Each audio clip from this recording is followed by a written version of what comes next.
దేవుని యొక్క ప్రణాళికలో ఈ యొక్క చివరి దినాల్లో, ప్రతిసారి నేను చివరి దినాలని చెప్తున్నాను, సేవకులము God's plan for this end times, God's plan for this end times. I think కోడూరులో నేను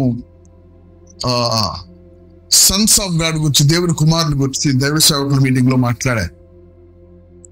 టాపిక్, ఈ ఎండ్ టైమ్ లో టాపిక్ ఏంటంటే సన్స్ ఆఫ్ గాడ్. ఈ యొక్క చివరి దినాల్లో ఇంపార్టెంట్ టాపిక్ ఏంటంటే దేవుని కుమారుడు. ఏమండి? దేవుని, దీంతో ఈ లోకాన్ని దేవుడు ముగించబోతున్నాడు. ప్రతి ఒక్కరికి ఎలాగుంటుందంటే ఉగ్రత వస్తుంది, పాత్రలు కుమ్మరింపబడతాయి, ఆ ప్రకటన గ్రంథాల్లో కొన్ని జరుగుతాయి, అది జరుగుతాయి, కరెక్ట్ ఇవన్నీ. కానీ దాన్ని మనం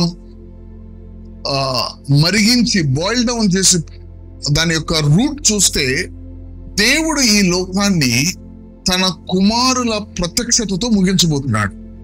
దేవుని స్తోత్రం. తన కుమారుల ద్వారా తన్ను తాను ప్రత్యక్షపరచుకోవటంతో ఈ లోకానికి ఒక ముగింపు పలుకుతున్నాడు. అందుకని మనం దీన్ని లేఖనాల నుంచి మనం గ్రహించాలి. 6వ దినాన ఏదండి, 6వ దినాన దేవుడు మొదటి దినము, 2వ దినము, 3, 4, 5, 6వ దినము ఆది కాండంలో మనం చూసినట్లయితే దేవుడు తన స్వరూపమందు తన పోలిక యందు మనుషుని సృజించి 7వ దినం విశ్రాంతిలోనికి వెళ్ళాడు. That's how it is going to close this world.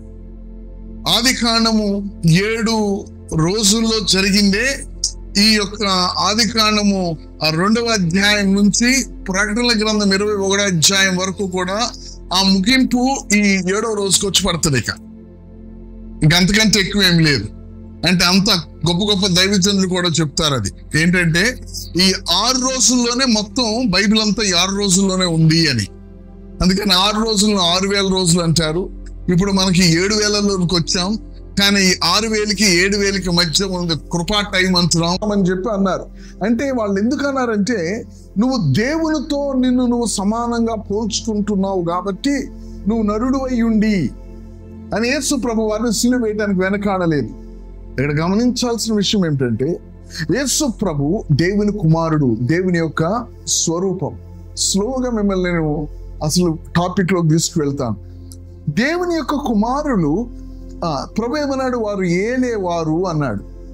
గమనించండి, ఏలటం ఎందుకు? కుమారుడైనంత మాత్రాన ఏలాలా? కుమారుడైనంత మాత్రాన లోపరుచుకోవాలా? ఏమిటి ప్రభు యొక్క మనసు ఏంటంటే, దేవుడు ఏమంటున్నాడంటే, నరుని తన స్వరూపంలో చేసి దేవుడు ఒక మాట్లాడాడు, నువ్వు నా రాజ్యాన్ని ఇక్కడ తీసుకుని రావాలి. ఏంటండి? నా రాజ్యాన్ని నువ్వు ఈ భూమి మీదకి తీసుకొచ్చే బాధ్యత కుమారులది. కుమారులు ఎక్కడైనా ఏలటము, లోపరుచుకోవటము, విస్తరించటము. ఎవరండి? ఒక రాజ్యం వస్తుంది, బ్రిటిష్ వాళ్ళు వచ్చారు, వాళ్ళని లోపరుచుకున్నారు, వాళ్ళు అక్కడ వాళ్ళ రాజ్యాన్ని తెచ్చారు, వాళ్ళని విస్తరించారు, ఇంకొకరిని లోపరుచుకున్నారు, ఒకరిని లోపరుచుకొని వాళ్ళు విస్తరించి వాళ్ళు ఫలించి ఇవన్నీ వాళ్ళు తీసుకొని పోతున్నారు. 6వ దినాన దేవుడు ఏదో నువ్వు దీవించబడటానికి అన్నట్లు కాదు. అది దేవుని యొక్క రాజ్యమును మనం తేవాలి అనేది ప్రభు దాంట్లో నిగూఢంగా మాట్లాడుతున్నాడు. ప్రభు తన యొక్క కుమారులు ఈ భూమి మీద తన యొక్క రాజ్యం తేవాలని. అయితే తన రాజ్యం తేకుండా ఎప్పుడైపోయింది?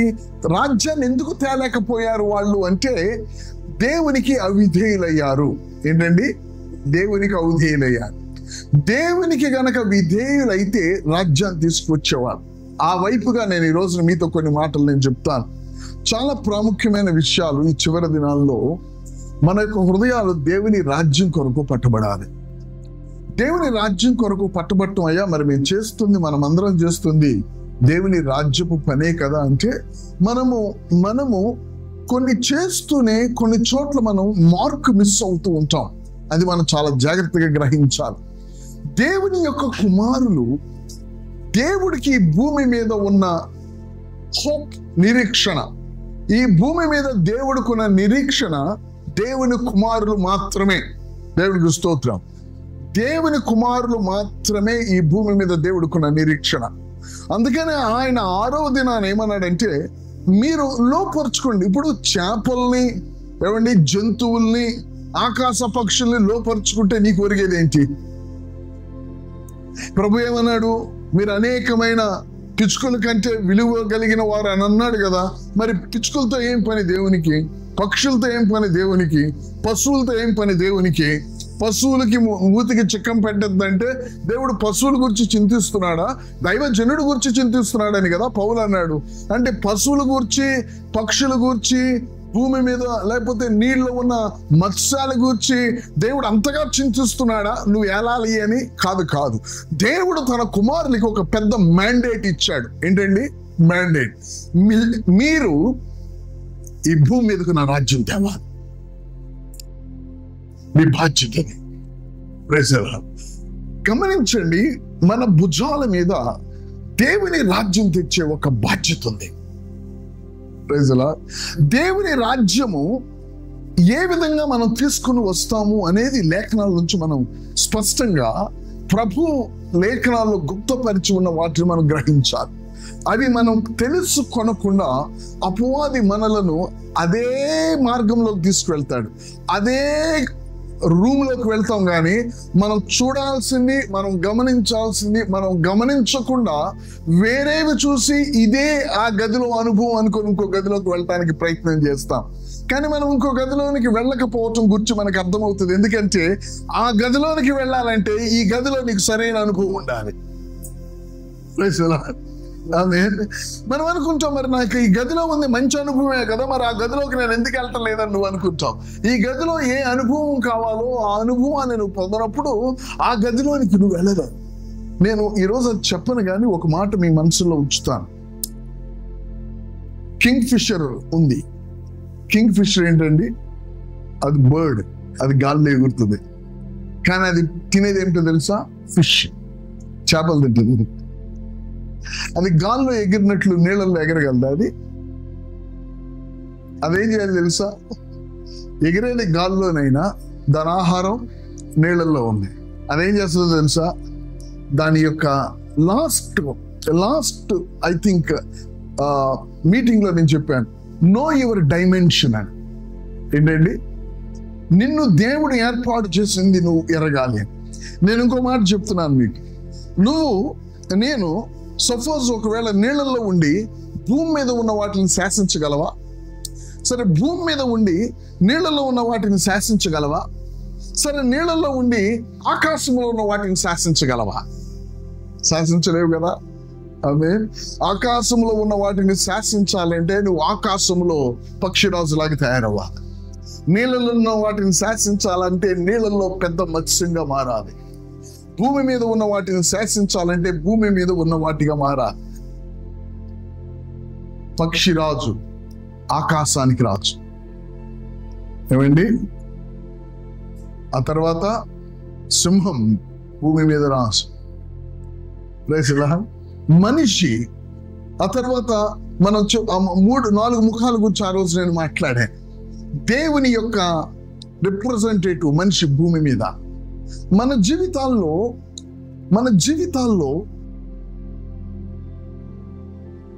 మనము ఒక్కొక్క రిలంలో ఇప్పుడు మనం ఉంటామండి. మనము ఆకాశంలో ఉన్న చీకటి శక్తులను మనము లోపరుచుకోవాలి అంటే నీ యొక్క డైమెన్షన్ మారాలి, నీ కోణం మారాలి. గేదె భూమి మీద నడుస్తుంది గేదె, కానీ నీళ్ళలోనికి వెళ్తే నడవదు. అది ఈత కొడుతుంది. అర్థమవుతుందండి? దేవుని బిడ్డలు కూడా మనము ఈ యొక్క రిలమ్స్, ఈ యొక్క ఆకాశం కానీ భూమి కానీ నీళ్ళల్లో కానీ మనము వాటిని ఏలటానికి మనము ఒక డైమెన్షన్ మారాలి. మీకు డైమెన్షన్ మారటం అంటే ఏంటో మీకు నేను చెప్తాను. అది కొంచెం ఇంగ్లీష్ పదం, కానీ కొంచెం నాతో ఓపిక పట్టండి. ఓకే, అది ఇంగ్లీష్ పదం మన డైమెన్షన్ మారాలి, మన రిలమ్ మారాలి. ఓకే, మన డైమెన్షన్ మారటం అంటే ఇప్పుడు గమనించండి, ఫిలిప్పు రాసిన పత్రిక 2వ అధ్యాయంలో ఆయన దేవునితో సమానంగా ఉండుట విడిచిపెట్టకూడని భాగ్యమని ఎంచుకొనక ప్రైజ్ ది లార్డ్. చదవండి ఒక తర్వాత ఒకటి. ఆయన దేవుడట. ఫిలిప్పీయుల 2వ అధ్యాయంలో ఎన్నో వచనమండి. ఆయన దేవునితో సమానంగా ఉండుట విడిచిపెట్టకూడని ఎంచుకొనక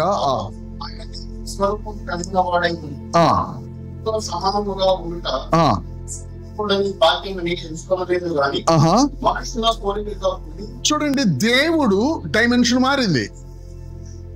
ఎందుకు మారింది? మనుషులతో బిజినెస్ మనుషుల రూపంలో రావాలి.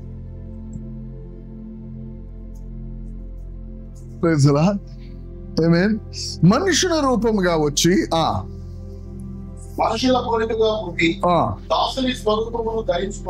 మనుషుడే కాదు, మళ్ళీ అక్కడ ఇంకొక కోణం మారింది. దాసుడి యొక్క పోలిక, స్వరూపం. మనకేమిచ్చాడు ఆయన? మనకి తన స్వరూపము, తన పోలిక ఇచ్చాడు. తనే పోలిక తీసుకున్నాడు, దాసుని యొక్క పోలిక స్వరూపం తీసుకున్నాడు.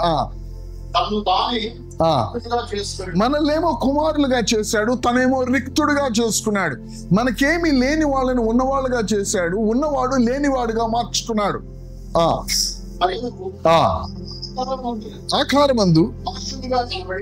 ఆకారమందు మనుషుడుగా కనపడ్డాడు.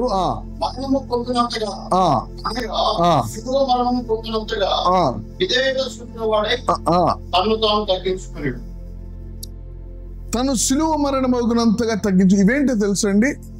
యేసుక్రీస్తు ప్రభువారు తను దేవుడై ఉండి కూడా తన డైమెన్షన్ మార్చుకోవాలి.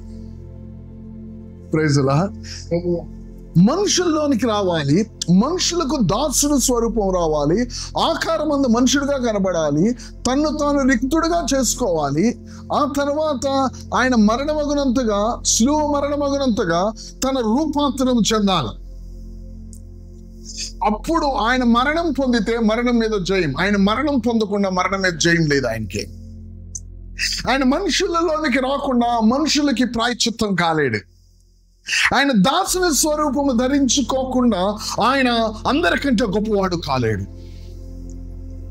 అంటే దేవుడు ఎప్పుడైతే ఆదాముని ఆకాశ పక్షులను, చేపలను, భూమి మీద వాటిని నువ్వు ఏలు అన్నాడు, మనము అవి ఆత్మ సంబంధమైనవి. అవి మనము కూడా మన డైమెన్షన్స్ మారాలి. ఎలాగా డైమెన్షన్ మారుతుంది? Praise the lord. అర్థమవుతుందండి? కొంచెం కష్టంగా ఉందా? మన డైమెన్షన్ కూడా మారాలి. మన డైమెన్షన్ మారకుండా మనము అక్కడ వాటిని జయించలేము. దేవుడుగానే కూర్చుంటే కుదరదు. దేవుడు మనిషి రూపంలోనికి వస్తేనే మనుషుల మధ్య పరిచర్య స్టార్ట్ అవుతాం. దేవుడికి స్తోత్రం. సో ఇక్కడితో ఇది ఆపి నేను మళ్ళీ వెనక్కి వెళ్తాను. దేవుడు అవ్వను ఆదామును సృజించినప్పుడు, నరునిగా దేవుడు తన స్వరూపము తన పోలికలో సృజించినప్పుడు దేవుడు చెప్పింది, ఈ మనం తినే చేపలను, నడిచే జంతువులను, ఆకాశం ఎగిరే పక్షుల మీద కాదు, ఇవి ఆత్మ సంబంధమైనవి. ఏంటండి? ఒకటి వాటర్, ఎయిర్ అండ్ డస్ట్. ఏంటండి? Water, air, dust. వీటి మీద ఎందుకు దేవుడు ఏలమన్నాడో తెలుసా? నువ్వు నేను వాటర్, బ్రెత్, ఎయిర్, మన్ను నుంచి దేవుడు చూశాడు.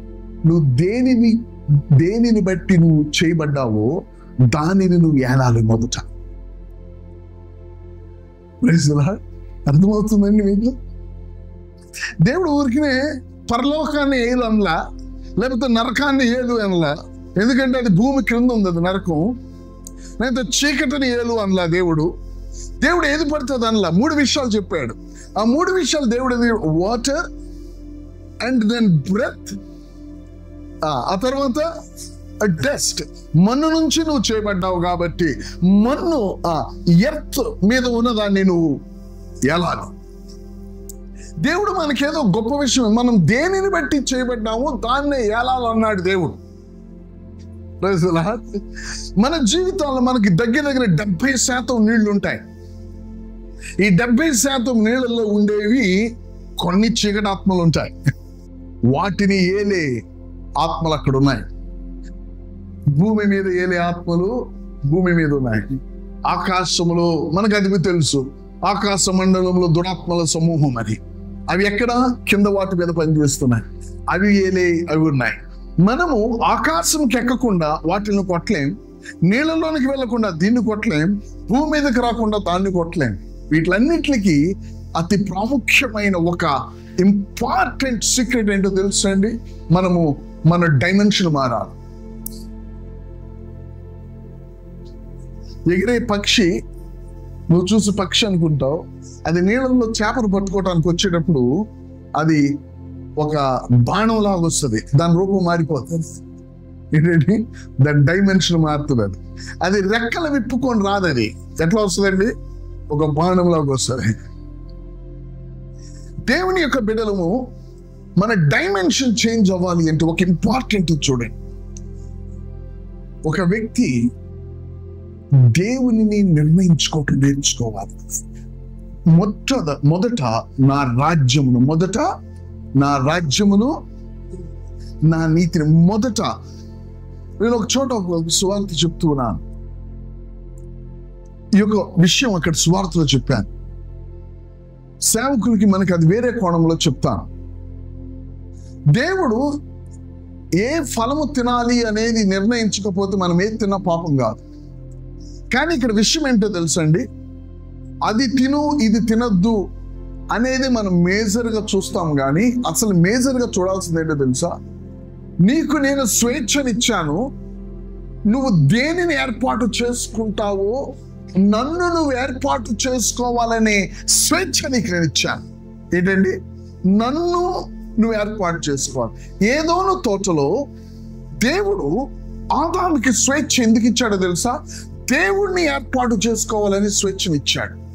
దేవుణ్ణి ఏర్పాటు చేసుకోకపోవటాన్ని బట్టి తన డైమెన్షన్ మారిపోయింది. తన డైమెన్షన్ మారిపోయింది, తన సంతానం మారిపోయింది, ఈ భూమి యొక్క ముఖ స్వరూపం మారిపోయింది. ఏమిటి అక్కడ ముఖ్యంగా? నువ్వు అది తింటావా ఇది తినవా కరెక్టే, కానీ నువ్వు నన్ను ఏర్పాటు చేసుకో, నీకే నేను స్వాతంత్రాన్ని ఇస్తున్నాను. చూడండి, మోషే పర్వతం మీద నుంచి కిందకు వచ్చాడు. ఏమన్నాడు మోషే? ఇటు పక్కన ఎవరు? దేవుడు యెహోవా తరపున అటెవరు అన్నాడు, అంతే. బైబిల్ మొత్తంలో మీరు చూడండి, సాతానుడు యేసు ప్రభు దగ్గరికి వచ్చినప్పటికీ కూడా నువ్వు నాకు సాగిలి పడితే లోక మహిమంతా ఇస్తానన్నాడు. ఒకటి గుర్తుంచుకోవాలి సేవకులు, what we choose first we should choose God. Praise the lord. దేవునిని మొదట మనం ఏర్పాటు చేసుకోవాలి. The choosing power. అప్పుడు మన డైమెన్షన్ మారుతుంది. Praise the lord. Amen. So దేవుని యొక్క రాజ్యాన్ని మనం ఈ భూమి మీదకి తీసుకొచ్చే సింపుల్ గా కొన్ని విషయాలు నేను చెప్తాను. అదేమిటంటే, మనకు తెలిసిన ఆ యొక్క రోమీయులు 8వ అధ్యాయం ప్రకారం ఎందరూ దేవుని ఆత్మ చేత నడిపింపబడుదురో వారందరూ దేవుని యొక్క కుమారులు అయ్యుందరు. దేవునికి స్తోత్రం. Praise the lord.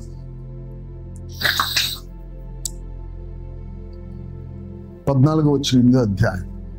దేవుని ఆత్మ చేత ఎందరూ నడిపింపబడుదురో వారందరూ దేవుని కుమారులై ఉందో. దేవుని కుమారులు ఎక్కడికి వస్తారో అక్కడ దేవుని రాజ్యం నడుస్తుంది. దేవుని కుమారులు ఎక్కడికి వస్తారో అక్కడ దేవుని రాజ్యం నడుస్తుంది. ఇది నేను ఈ మాట అనగానే మీకు ఈ రోజంతా నిద్ర పట్టకూడదు, అలాంటి మాట నేను చెప్పిన మాట. కానీ మీకు అది ఆ స్థాయికి అందినట్లు లేదు. కాబట్టి నేను అసలు దేవుని రాజ్యానికి మీ హృదయాలు పట్టేటట్లు చేయాలి. మన ప్రయాస ఏదైనా అది దేవుని రాజ్యం. దేవుని రాజ్యం అంటే మన మీద సువార్త చెప్పటము, లేకపోతే మనం అనుకుంటున్న యాంగిల్ కాదు అది. ఒక దేవుని యొక్క దాసులము మన దేవుని రాజ్యం ఎలాగొస్తుందో మనకు తెలియాలి. మనం ప్రార్థన చేస్తాం, మనం పరిచయం చేస్తాం, ఇవన్నీ మనం దేవుని రాజ్యమే అని అనుకుంటాం. అసలు రావాల్సింది రాకుండా ఇవన్నీ మనం చేస్తూ ఉంటాం. మీకు అర్థమవటం కొరకు ప్రభువా, మరి సేవకులకు అర్థమవటం కొరకు నేను ఎలా చెప్పాలి? దేవుని కుమారుడు ఉన్న చోట దేవుని రాజ్యం వస్తుందని నేను ఎలా చెప్పాలి? ఎందుకంటే నాకు తెలుసు మీరంతా ఈజీగా క్యాచ్ చేయలేరని. మన మోడీ వచ్చాడు, అమరావతి పునర్నిర్మాణం అని మోడీ వచ్చాడు. మోడీ 2వ తారీఖు వస్తాడంటే ఫస్ట్ డేనే, ఫస్ట్ తారీఖునే మోడీ సెక్యూరిటీ వచ్చి ఎస్పీజీనా ఏమంటారండి దాన్ని, ఎస్పీజీనా, మోడీ సెక్యూరిటీ వచ్చి మన స్టేట్, మన యొక్క ఇంటెలిజెన్స్ డిపార్ట్మెంటు, మనకున్న కమ్యూనికేషను, మనకున్న యొక్క మొత్తము సెక్యూరిటీని ఎయిర్పోర్ట్ పైన, ఆయన పైన ఎగిరే దగ్గర నుండి ఆయన ప్లాట్ఫామ్ దగ్గర ఉండే వరకు, మళ్ళీ ఆయన తిరిగి వెళ్ళే వరకు, ఆయన పక్కన ఎవరు కూర్చుంటారు, మొత్తం సెక్యూరిటీని ఎస్బీజీ వాళ్ళు కంట్రోల్లో తీసుకుంటారు. అంటే వీళ్ళందరూ వాళ్ళకి సరెండర్ చేసేయాలి. అర్థమవుతుందండి? మోడీ వచ్చాడు అంటే ఆయన యొక్క సెటప్ పడిపోద్ది అక్కడ చుట్టూ. అర్థమవుతుందండి? మన యొక్క రాష్ట్ర ప్రభుత్వం యొక్క ఇంటెలిజెన్స్ లేదా ఉంది, కానీ వాళ్ళకి ఫోర్స్ లేదు. ఇప్పుడు ఇక్కడ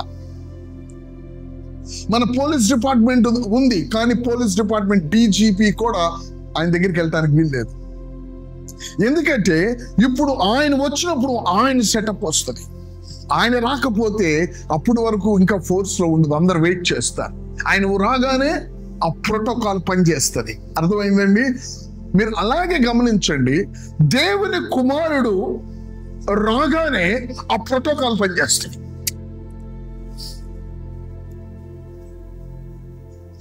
దేవుని కుమారుడు అక్కడ నుంచోగానే ఆ ప్రోటోకాల్ పనిచేస్తుంది. అక్కడ దేవుని యొక్క దాసులు వెళుతూ ఉండగా పుతోను పట్టిన దయ్యం పట్టిన ఆమె, ఈయన దేవుని రక్షణ మీ గురించి మీకు మాట్లాడే యొక్క దేవుని యొక్క దాసులు అని చెప్పే వర్డ్స్ని ఏమవుతుందంటే అక్కడ ప్రోటోకాల్ వచ్చేసింది. ఏమిటి దేవుని కుమారులు అంటే గమనించండి, మనం అనేక సార్లు మన మీద ఉన్న ఉన్నత అభిషేకమనో మనకు ఉన్న గొప్ప ప్రత్యక్షత అని అనుకుంటాం, కానీ దేవుని రాజ్యము వచ్చేది కేవలం అభిషేకం బట్టో లేకపోతే ప్రత్యక్షతను బట్టో మన భక్తిని బట్టి మాత్రమే కాదండి. దేవుని యొక్క రాజ్యం అనేది నువ్వు ఆ యొక్క సమయంలో దేవుని యొక్క ఆత్మ నడిపింపుని గ్రహించే వ్యక్తివిగా ఉంటే మిగతా నడిపింపులు లోబడతాయి. ఈ నడిపింపు ఏలటం మొదలు పెడతారు. ఎక్కడ దేవుని యొక్క దైవజనుడు ఏ సందర్భం, సపోజ్ నేను వాక్యం చెప్తున్నాను అనుకోండి, నేను వాక్యం చెప్తూ నేను నిజంగా దేవుని యొక్క ఆత్మ నడిపింపులో ఒక మూలోనికి వచ్చానంటే అక్కడ ఆయన రాజ్యం ఆ టైంలోకి ఏర్పడుతుంది. దేవునికి స్తోత్రం. నేను ఎంత గట్టిగా అరిచినా, నేను ఎన్ని ప్రత్యక్షతలు చెప్పినా, నేను ఎన్ని దెయ్యాలను వెళ్ళగొట్టినా కూడా నేను వెళ్ళినప్పుడు నాతో పాటు వెళ్ళిపోతుంది. మోడీ వెళ్తే వెళ్ళిపోయినట్లు. దేవుని కుమారులు అంటే ఎవరు అంటే దేవుని యొక్క ఆత్మ చేత ఎందరు నడిపింపబడుదురో, దేవుని ఆత్మ చేత నడిపింపబడటం అనేది చాలా ఇంపార్టెంట్. అలా నడిపింపకుండా ఉండటానికి మనలో ఉన్న నీళ్లు, మట్టి, ఈ యొక్క బ్రెత్ మన మీద యుద్ధం చేస్తూ ఉంటాయి. దాన్ని మీరు ఏలితే మీరు రాజ్యం చేస్తారు. మన మీద ఉన్న యొక్క బాధ్యత. Praise the Lord. Praise the Lord. మీకు కొన్ని విషయాలు చెప్తా ఇప్పుడు. Okay, will come back to that. దేవుని యొక్క కుమారుడు when he moves in the spirit, ఆత్మ నడిపింపు అంటే ఎలాగుంటుంది? ఆత్మ నడిపింపు అంటే మనం అనుకున్నట్లు ఇది. ఆత్మ నడిపింపు అంటే మనం బయట చూసినట్లు ఉండదు. దేవుని రాజ్యము అబ్జర్వేషన్ తో రాదది. దేవుని రాజ్యము అది ఆత్మ సంబంధమైనది. నువ్వు అనుకున్నట్లు రాదది. దేవుని రాజ్యము నువ్వు ఊహించిన విధంగా నీ లోపల కార్యం చేయటం మొదలు పెడుతుంది. అది స్థిరపడిపోతుంది. ఎగ్జాంపుల్ చెప్తాను. మనసురాజు గారు బ్రదరు, మీ ఊర్లో సువార్తకుడికి జరిగింది. ఏం జరిగింది అక్కడ? మనం ఏదో ఉన్నత మెసేజ్ అనుకుంటున్నాం, నథింగ్. దేవుని యొక్క ఆత్మ నడిపింపులో నువ్వు ఒక గంట అక్కడ నిలబడితే వాతావరణం మారుతుంది. ఏమిటా వాతావరణం? నీ వాతావరణం కాదు, అది రాజ్యపు వాతావరణం. మనకేముంది బాధ్యత? మనం ఏం చేస్తామంటే మనం ఏదో ఉపవాస ప్రార్థనలు చేయటమో, లేకపోతే అది చేయటమో, ఈ పద్ధతులు, ఈ ఆచారాలు, అక్కడ దయ్యం వెళ్ళిపోయింది, ఇక్కడ స్వస్థత పొందాం, అది ఇది అని చెప్పి మనం వేదన పట్టమే కానీ అసలు దేవుని రాజ్యము ఎక్కడ ఉంటుందంటే, కుమారుడు అనగా దేవుని ఆత్మచేత నడిపింపబడటానికి ఒక వ్యక్తి తనను తాను ట్రైనప్ చేసుకుంటే దేవుని రాజ్యం వస్తుంది. అంటే దేవుని ఆత్మచేత పడటం అంటే దేవుడు ఇప్పుడు ఏమి ఆయన చేయాలని, ఆయన మాట్లాడాలని ఆయన ఆశిస్తున్నాడో అది తేకుండా, నీ మీద ఎంత అభిషేకము ఉంది, నువ్వు గాడిద దవడతో 1000 మందిని పడగొట్టి చంపినా కూడా రేపు నీ జుట్టు కత్తిరించి నీ గుట్లు పీకే టైం ఉంటుంది. దేవుని ఆత్మ చేత నడిపింపబడటాన్ని బట్టి సంసోను గనక అలాగ నడిపింపబడి ఉంటే దేవుడి ఏర్పాటు ప్రకారం అక్కడ ఆయన కళ్ళెదురుగానే, ఆయన కళ్ళే దేవుని యొక్క రాజ్యం స్థిరపడటం చూస్తుండేవాడు. చాలా జాగ్రత్తగా ఉండాలి. మనకున్న సమస్య ఏంటో తెలుసండి, దేవుని ఆత్మ చేత నడిపింపబడటం చాలా పెద్ద సమస్య. ఎందుకు దేవుని యొక్క ఆత్మ చేత నడిపింపబడటం సమస్య అంటే, బైబిల్ చెప్తుంది, రోమాలో అంటాడు, ఏమంటాడో తెలుసండి, 13వ వచనంలో, శరీరానుసారంగా ప్రవర్తించిన యెడల ఆమేన్ మనం చావలసింది కానీ ఆత్మచేత శరీర క్రియలను, మనకి కొన్ని ఇష్టాలు ఉంటాయి, కొన్ని కోరికలు ఉంటాయి, కొన్ని ఆశలు ఉంటాయి. ఇది నేను ఎందుకు చెప్తున్నానో తెలుసా? ఒక వ్యక్తి ఎంత జాగ్రత్తగా ఉండాలో ఆత్మ సంబంధంగా నడిపించబడటానికి, దాని సీరియస్నెస్ నేను చెప్తున్నా. మనం ఒకవేళ మందిరంకి వెళ్ళామనుకోండి, అబ్బా ఇలాగే నాకు ఉంటే ఓకే, మంచి ఉంటే పర్వాలా, కానీ మనం ఆశపడతాం. ఎందుకండి ఆకాను చూచి ఆశపడి తెచ్చుకుంటే, ఆకాన్ని, దిమ్మల్ని, ఇల్లుని ఎందుకు దేవుడు మొత్తాన్ని నాశనం చేయాలా? ఆత్మానుసారంగా నేను నడవాల్సిన అవసరం నాకుంది. కారణం ఏంటో తెలుసా? ఆత్మానుసారంగా నడవాల్సిన అవసరం నాకుంది. నేను ఎంత మెసేజ్ని మోసుకొని వచ్చినా, నేను ఎంత మెసేజ్ అవసరం, దేవుడి నుంచి రావాలి అది, ఓకే. ఆ తర్వాత మెసేజ్ ఎంత అవసరమో దేవుడు కోరిన విధంగా మాట్లాడటం కూడా అంతే అవసరం. నేను ఎంత అభిషేకంతో వచ్చినా, నేను దేవుని కుమారుడు అయినా, యేసుక్రీస్తు ప్రభువారు రాజ్యం తేవాలి అంటే ఆయన నీళ్లు ద్రాక్షారసం చేయగలిగిన అధికారం ఉందని వెంటనే చేయలేడు. ఆయన రాజ్యం తేవాలంటే ఏ సమయంలో, ఎప్పుడు, ఎలా, అదే విధంగా చేయాలి. ఆత్మచేత నడిపింపబడటం అంటే, లాజరు చనిపోయి 4 రోజులు అయింది. ఎప్పుడు, ఎక్కడ, ఏ సమయంలో, పద్ధతి ఏంటి, ఏ పద్ధతిలో చేయాలి, అప్పుడు మాత్రమే దేవుని యొక్క మహిమ అక్కడ బయలుపరచబడుతుంది. గమనించండి, నువ్వు ఇంత లేటుగా ఎందుకు వచ్చావయ్యా అంటే, యేసు ప్రభు ఏమంటాడో తెలుసా? అమ్మా నేను వచ్చాను కదా లెగుస్తానండి. ఆయన దేవుడు మహిమను చూస్తావమ్మా అంటాడు. ఈ దేవుని మహిమను చూడాలని నేనేం కోరుకోవాలా? మోషే కోరుకున్నాడు. ఆమె నువ్వు నాకు ఇచ్చే జవాబు ఏంటి? లాజరు చనిపోయాడంటే నువ్వు దేవుని మహిమను చూస్తావంటావేంటి? లాజరు లేపబడితే ఇప్పుడు అక్కడ ఊరు బయటికి వెళ్తున్న వెధవరాలు యొక్క కుమారుడు పాడి మీద చచ్చిపోతే లేపబడి దేవుడు మహిమను చూశాడు అని అన్నాడు అక్కడ ఆయన? దేవుని మహిమను చుట్టూ ఏంటి? ప్రైజరా, దేవుని యొక్క సమయం ఏమి, నువ్వు చేయగలిగిన సామర్థ్యత నీకున్నా, నీకు అధికారం దేవుడిచ్చిన, ఆ యొక్క అనుకూలత దేవుడిచ్చిన, దేవుని యొక్క సమయాన్ని, దేవుని యొక్క నడిపింపుని ఒక వ్యక్తి గుర్తించి దాని ప్రకారం చేసినప్పుడు, ఆ విధంగా నడిపింపబడినప్పుడు అక్కడ దేవుని రాజ్యం వస్తుంది. యేసుక్రీస్తు ప్రభువారు లేపింది ఒక లాజర్ని, కానీ దాని యొక్క ఇంపాక్ట్ ఎంత ఉందంటే చుట్టుపక్కల ప్రజలందరూ వచ్చారు. దాని కారణం ఏంటో తెలుసా? రాజ్యం ప్రబలుతుంది. రాజ్యం ప్రబలుతుంది. ఎవరు ద్వారా ఆగట్లేదు. ఆయన్ని ద్వేషించే వాళ్ళే ఆయనకు పాత్రలుగా మారారు. ఆయన్ని చంపాలనుకున్న వాళ్ళే ఆయనకు పాత్రలుగా మారారు. ఏంటి, ఆయన వచ్చేవాడిని లేపాడట, ఆ లేపినోడిని కూడా మనం చంపుదామని వాళ్ళే చెప్పుకుంటున్నారు. చూడండి ఎవరు చెప్పుకుంటున్నారండి? యేసు ప్రభు ఒక చనిపోయిన వాడు లేపాడని ఎవరు చెప్తున్నారు? యేసు ప్రభు నమ్ముకున్న వారు చెప్పడం గురించి కాదు. యేసు ప్రభుని ద్వేషించే వారే వాళ్ళే పబ్లిసిటీ ఇస్తున్నారు. అరే ఆయన లేపాడట, ఆయన చంపుదాం.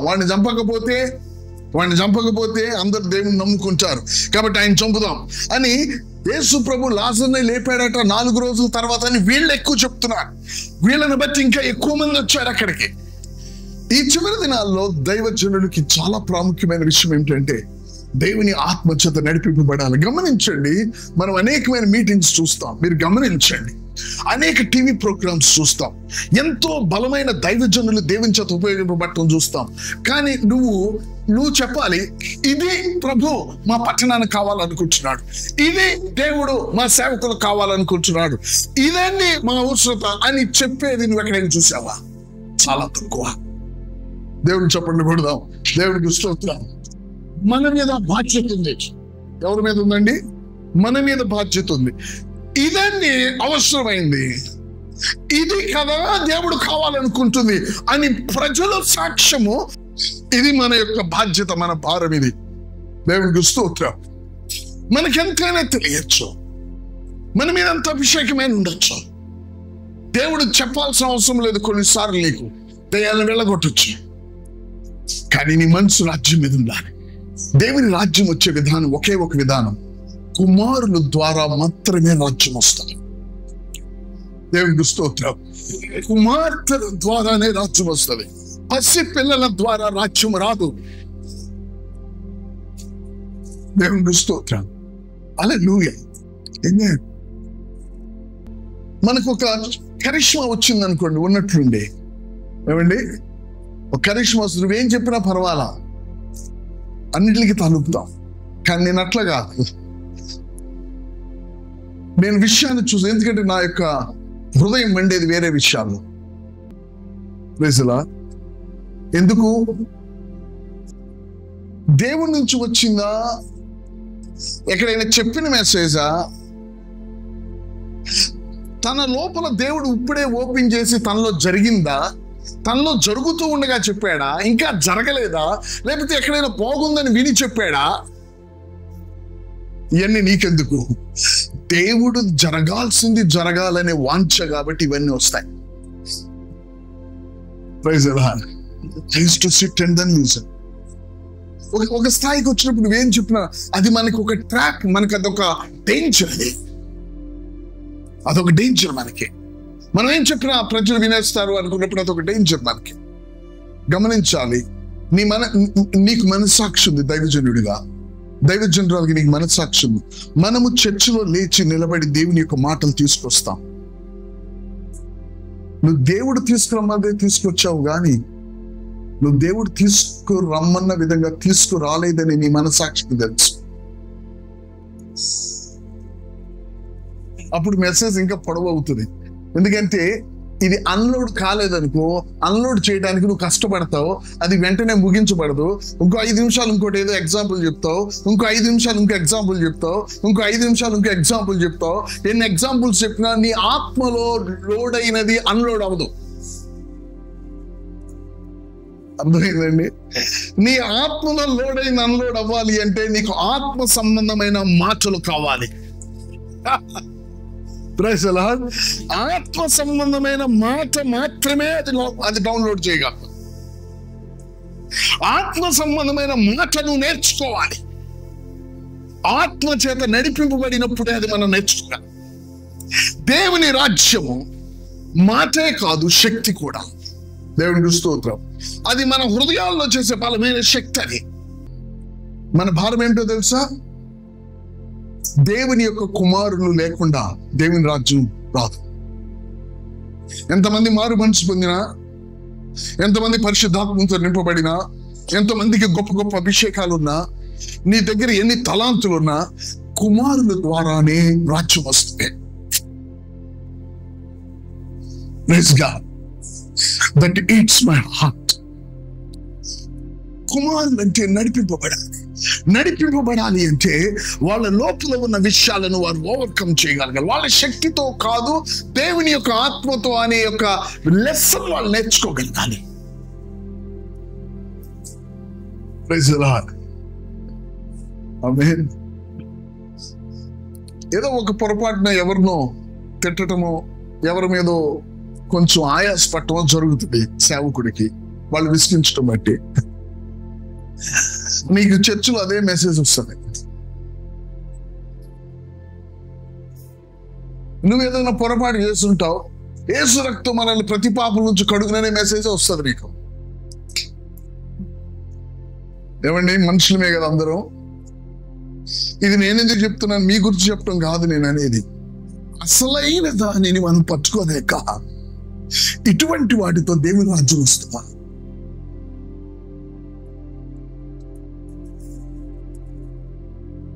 ఒకటి గట్టిగా నేను చెప్తాను, నిన్ను దేవుడు తన రాజ్యానికి ముద్ర వేశాడు. నువ్వు ఏమి చేసినా నీకు నెమ్మది ఉండదు, ఎందుకంటే నీ మీద ముద్ర వేశాడు కాబట్టి నువ్వు అక్కడికి వచ్చే వరకు కూడా. Praise the lord. Amen. Hallelujah. God bless you. So దీనికి మనం చేయవలసింది ఏంటి? ఓకే, దేవుని ఆత్మచేత నడిపింపబట్టం అంటే ఏదో కొన్ని ఎగ్జాంపుల్స్ చెప్తాను. నడిపింపబట్టం అంటే ఏమిటో తర్వాత కొన్ని ఏం చేయాలో చెప్తాను. యేసుక్రీస్తు ప్రభు యోహాను సువార్త 5వ అధ్యాయంలో 17వ వచనంలో ఒక మాట అంటారు. ఏంటి లెడ్ బై స్పిరిట్ అంటే ఏంటి? 5:17 ఏం చెప్తారు చూడండి. యోహాను 5:17లో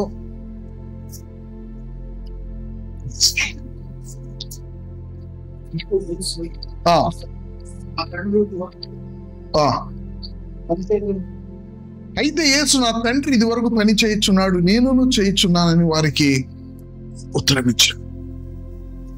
అది సబాతు దినం. సబాతు దినాన నువ్వేంటి పని చేస్తున్నావు? యేసు ప్రభు ఏమన్నారు తెలుసా? నా తండ్రి పని చేయుచున్నాడు. కుమారుడు అనేవాడు యొక్క విధానం ఎలాగుంటుందంటే, దేవుడు ఇప్పుడు ఏం చేస్తున్నాడో గ్రహించే మనసు కుమారుడు ఉంటుంది. ఆ తర్వాత 30వ వచనంలో ఏమంటాడో చూడండి. అదే 5వ అధ్యాయం 30వ వచనంలో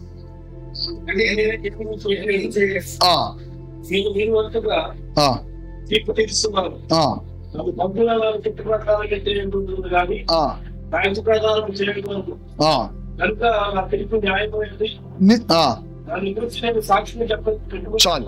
ప్రభు ఏమంటున్నాడు చూడండి, నేను వినున్నట్లుగా తీర్పు తీర్చుచున్నా. నేను వినున్నట్లు. ఒక అతనేమో, అయ్యా నేను నిత్య జీవితానికి ఏం చేయాలి అంటే, ఆయన అన్నాడు, ప్రభు నీవి అమ్మేసి నువ్వు నన్ను వెంబడించు అన్నప్పుడు అతడు వెళ్ళిపోయాడు. ఇంకొక వ్యక్తి వచ్చి, అయ్యా నేను వెంబడించాలంటే వెంబడించు, అయ్యా నేను నా తండ్రిని పాతిపెట్టి వస్తాను అంటే, మృతులను పాతి పెట్టుకుంటారు, నువ్వు నన్ను వెంబడించన్నాడు. మరొకడు నేను వెళ్ళి వస్తానంటే వెళ్ళి రమ్మన్నాడు, ఒకడేమో వెంటనే రమ్మన్నాడు. ఏంటండి ఇది? దేవుడు పక్షపాత? నేను విననట్లుగా నేను మాట్లాడుతున్నాను అన్నాడు. కుమారుడి యొక్క మెయిన్ థింగ్ ఏంటో తెలుసండి, విన్నట్లు మాట్లాడాలి, చేసేది గమనించి చేయాలి. సబాతు దినాన తండ్రి ఒకడికి స్వస్థత ఇవ్వటం ఈయన ఎరుగుడు కాబట్టి ఇక్కడ పనిచేస్తాడు. కుమారుడు ఏం చేస్తాడో తెలుసు, ఈ భూమి మీద పరలోకములో తండ్రి ఏం చేస్తాడో అది ఇక్కడ చేస్తాడు. ఇప్పుడు ఆ స్థాయికి మనం అందరం కట్టుబడాలి. నేను సైతం కూడా నా జీవితంలో దేవుడు స్టార్టెడ్ ఎ లిటిల్. అందుకనే మీతో నేను మాట్లాడుతున్నాను. కొంచెం లిటిల్ స్టార్ట్ చేస్తేనే నేను అనేకులను లేపాలనే ప్రేరేపణ ద్వారాలు దేవుడు నాకు తెలిస్తే, మనలందరినీ కూడా అటువంటి కార్యము స్టార్ట్ అయితే దేవుడు మనల్ని లేపుతాడు. మనము ఎప్పుడూ కూడా what he says you must listen. మీకు దేవుని కలలో విన్న అనుభవాలు ఉంటాయి, తర్వాత మీ ఆలోచనలు ఉంటాయి. అప్పుడైనా దేవుడు మీతో ఒక లాంగ్వేజ్ లో మాట్లాడాడా? ఎగ్జాంపుల్ అడుగుతున్నాను. లాంగ్వేజ్ లో అపోస్తలుడైన పౌలునట దమస్కు రోడ్లో హెబ్రీ భాషలో మాట్లాడాడట. నాకున్న అనుభవం ఒకటి చెప్తాను నేను, ఎందుకంటే నేను ఏదో చెప్పుకుంటూ వెళ్తే సరిపోదు. దేవుడు లాంగ్వేజ్ లో మాట్లాడతాడు. నీతో ఏ లాంగ్వేజ్ లో మాట్లాడతాడంటే, మీరు నవ్వచ్చు, నాతో ఇంగ్లీష్ లో మాట్లాడతాడు. నువ్వు ఇంగ్లీష్ ఏంటి అని నవ్వుతే, మరి నీ బైబిల్లో హెబ్రీ భాషలో మాట్లాడాడని ఉంది అక్కడ. గమనించండి, దేవుడు ఏమి మాట్లాడుతూ ఉన్నాడో కుమారుడు అది ఇక్కడ మాట్లాడాలచా. కుమారుడు అంటే దేవుడు ఏం చేస్తున్నాడో అది కుమారుడు ఇక్కడ చేయాలట. అందుకనే నీ చిత్తము పరలోకములో నెరవేర్చున్నట్లు భూమి యందును అని అనాల్సింది మనం అని అంటే మన జీవితాల ద్వారా అది జరగాలి. కాబట్టి ప్రభువు బిడ్డలము దేవుని యొక్క ఆత్మ చేత నడిపింపబడటం అంటే అది అప్పుడు ఏంటో వినాలి, దానిని మనం చేయటం నేర్చుకోవాలి. దయచేసి నా యొక్క ఒక బ్రదర్గా నా యొక్క కైండ్ రిక్వెస్ట్ ఏంటో తెలుసండి, సేవకులుగా ఆచారబద్ధమైన పరిచర్య చేయొద్దండి. అసలు కొంతమంది సేవకులకి దేవుడు పిలిపే లేదండి, నన్నేం అనుకోవద్దు, పిలిపే లేదు. వాళ్ళ పాస్టర్ గారి దగ్గర ఉన్నారు కాబట్టి వీళ్ళు చేస్తున్నారు అంతే, వాళ్ళకి పిలిపే లేదు. వాళ్ళు ఒక సేవకుడి దగ్గర నువ్వు లోబడి ఉండరా అని చెప్పి పిలిస్తే వీడేళ్ళు ఇంకో సంఘం పెట్టుంటారు. ఇంకొంతమందిని దేవుడు వెళ్ళరా అంటే వెళ్ళకుండా అక్కడే కూర్చొని ఉంటారు. అన్ని రకాలు ఉంటారు. కానీ సేవకులు ఏదో ఆచారబద్ధంగా మీటింగ్స్ పెట్టేది, డబ్బులు వేస్ట్ చేసుకునేది, టైం వేస్ట్ చేసుకునేది చేయకండి. నువ్వు చేసేది ఒక బాణం నీ గుండెల్లోకి దిగినట్లుగా దేవుడు చెప్పిన విధంగా చేయటం నేర్చుకోండి. దేవుడికి స్తోత్రం. ఇదేదో మాకు దీవెన, మాకు ఆశీర్వాదం, మేము ప్రతి సంవత్సరం చేసుకుంటాం, ప్రతి నెల చేసుకుంటాం, ఎప్పుడు కూడా ఒక ఆచార పద్ధతులకు మీరు ఎప్పుడు లోబడకండి. దేవుని యొక్క విధానానికి దైవజనుడు, అటువంటి వాళ్ళు దేవుని రాజ్యాన్ని తీసుకొస్తారు. దేవునికి స్తోత్రం. నువ్వు ఒక సేవకుడు నువ్వు పిలిస్తే నీ సంఘంలో ఆ సేవకుడి ద్వారా ఎట్టి అవసరత తీర్చబడుతుందో అనే గ్రహింపు నీకుందా? ఎవరిని సంతోషపెట్టడానికి చేస్తున్నావు? నేను మళ్ళీ మొత్తం తుడిపేసి మళ్ళీ అదే మాట మాట్లాడతాను. నువ్వు ఒక సేవకుడిని గనక నువ్వు పిలవాలి అంటే నీ సంఘంలో ఏ అవసరత ఉంది, ఆ అవసరత ఆయన తీర్చగలుగుతాడా లేదా, అట్టి కృప కలిగిన పాత్ర అవునా కాదా, ఆయన ఎంత బలంగా ఉపయోగించబడినప్పటికీ కూడా, దేవునికి స్తోత్రం, ఏంటండి, ఆయన ఎంత అభిషిక్తుడైనప్పటికీ కూడా ఆమేన్, ఆ అవసరత తీర్చేది ఆయన కాదు, వేరేవాడై ఉంటాడు. Praise the lord. మన సంఘములో మన సంఘానికి అవసరత మనకి తెలియాలి.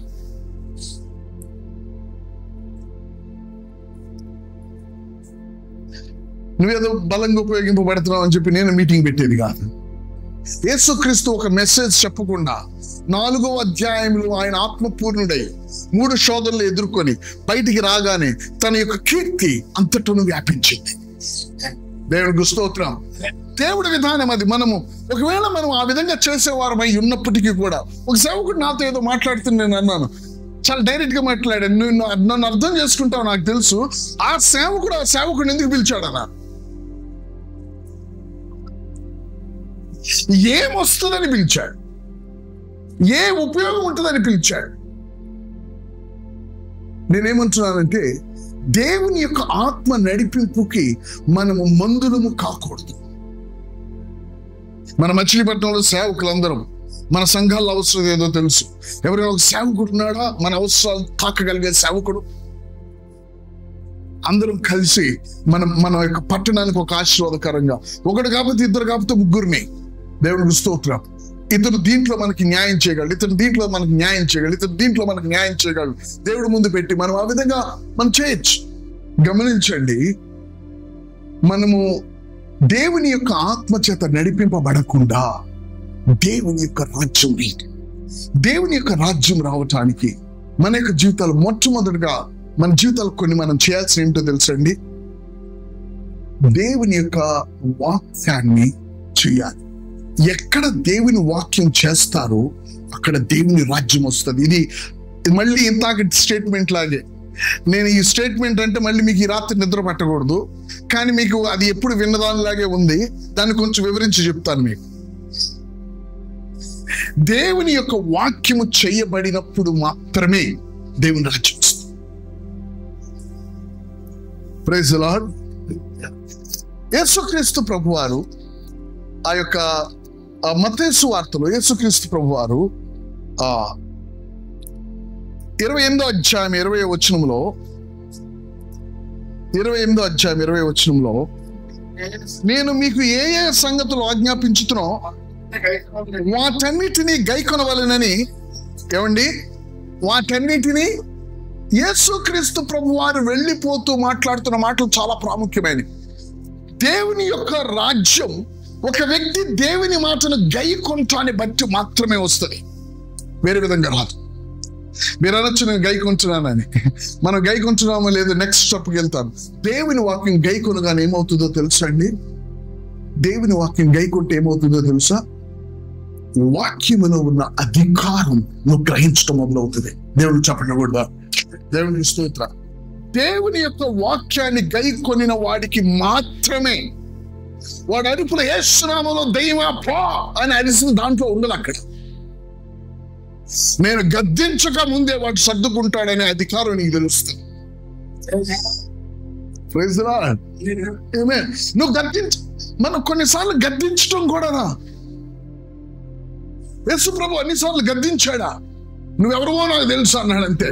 అవి పర్మిషన్ వెళ్ళిపోవటానికి అన్నారంతే. దేవుని యొక్క ఆత్మ చేత నడిపింపబడటం అసలు అక్కడ జరుగుతుంది ఏంటి? ఆ సమయంలో ఆ గెనెజరేతు ఆ యొక్క శ్మశానాల దగ్గరికి యేసు ప్రభు రావాలి. దేవుడు ఆ ప్రాంతాన్ని ఈ వ్యక్తి ద్వారా స్వార్థీకరణ చేయాలి. ఆ సమయంలో రావాలి. దేవుడు ఏం చేయాలి, ఏం మాట్లాడాలి, ఎక్కడికి రావాలి? యేసు ప్రభు వచ్చాడు ఒక మనిషి కొరకు. నేను అనుకుంటాను సమాధుల్లో ఉన్న వాడి దగ్గరికి నేను ఎప్పుడైనా వెళ్ళే అంత స్థాయి నాకుందా అని. అంటే అంత మన మనసు వాళ్ళ మీదకి వెళ్తుందా? ఏమండి, దేవుని ఆత్మ చేత నడిపింపబడినప్పుడు దేవుని రాజ్యం విస్తరించడానికి కీస్ సమాధుల దగ్గర ఉన్న వాడి దగ్గర, బావి దగ్గర 5గురుకు పెనిమిట్లు కలిగిన వారి దగ్గర, ఆమేన్, లేకపోతే 2 చేపలు 5 రొట్లు పట్టుకున్న చిన్న పిల్లవాడి దగ్గర అది నువ్వు కనిపెట్టాలంటే నువ్వు ఆత్మలో నడిపింపబడాలి. దేవునికి స్తోత్రం. నువ్వు ఆత్మలో నడిపింపబడకుండా ఆ కీస్ నీకు దొరకు. కీ ఎక్కడుంది? కీ ఎక్కడుంది?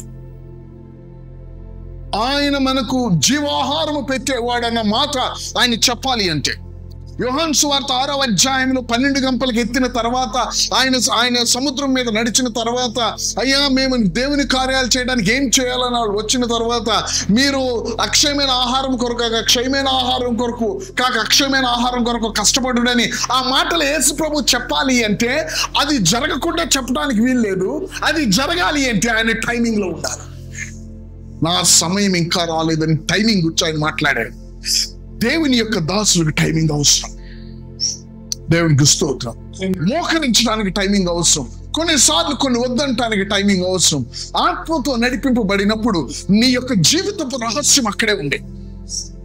3.5 సంవత్సరాలు నువ్వు పోషింపబడటానికి నీవు రాజుల దగ్గర లేదు ఆహారం, కాకుల నోట్లోను రేపు చచ్చిపోయే వెధవరాల దగ్గర తాళం ఉంది.